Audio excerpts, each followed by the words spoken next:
Assalamualaikum warahmatullahi wabarakatuh. Nama saya Fatimah Dinda Zafira, NIM T 20186134. Dan di video ini saya akan menjelaskan tentang kritik terhadap kemujizatan Al-Quran. Nah, pada dasarnya Al-Quran sudah sangat jelas kemujizatannya.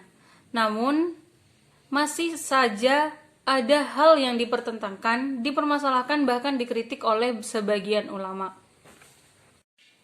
Dan dalam hal ini ada dua persoalan pokok yang seiring menjadi sasaran, yaitu yang pertama adalah susunan sistematika Al-Quran, dan yang kedua adalah kritik terhadap bahasa Al-Quran. Untuk yang pertama yaitu ialah kritik terhadap sistematika susunan Al-Quran.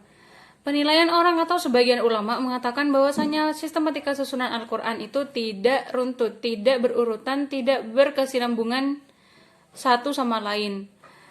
Mengapa dikatakan seperti itu? Karena ketika belum selesai pembahasan sebuah pembahasan atau sebuah uraian belum selesai, sudah membahas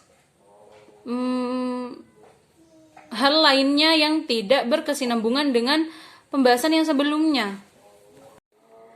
Contohnya dalam Al-Quran surah Al-Baqarah tentang larangan makanan tertentu seperti babi, ancaman terhadap enggan menyebarluaskan pengetahuan, anjuran bersedekah, wajib menegakkan hukum, wasiat sebelum mati, kewajiban berpuasa dan hubungan suami istri dikemukakan secara beruntutan dalam belasan ayat dalam surah Al-Baqarah.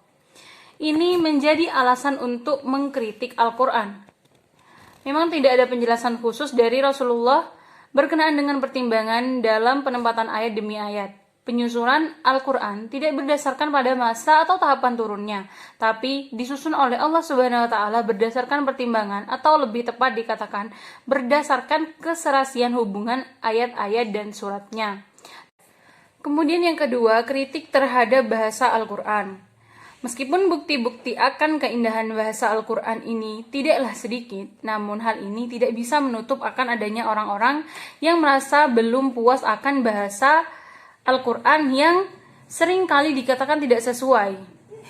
Contohnya, sebagaimana firman Allah Subhanahu wa Ta'ala dalam surat Yusuf yang berbunyi Fathimiyah akaluhu azibu, yang artinya maka dia Yusuf dimakan oleh serigala.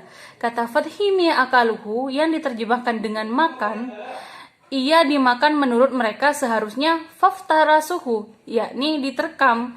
Sedangkan menurut cerita yang terdapat dalam Al-Quran, saudara-saudara Yusuf alaihissalam menceritakan kepada ayahnya bahwasanya Yusuf itu dimakan oleh serigala, sehingga tidak tersisa dan tidak ada bukti yang bisa ditunjukkan kepada ayahnya.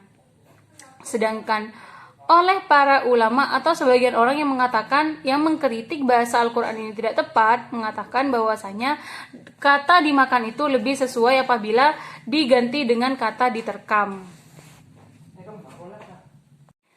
Sekian penjelasan dari saya, kurang lebihnya mohon maaf. Assalamualaikum warahmatullahi wabarakatuh.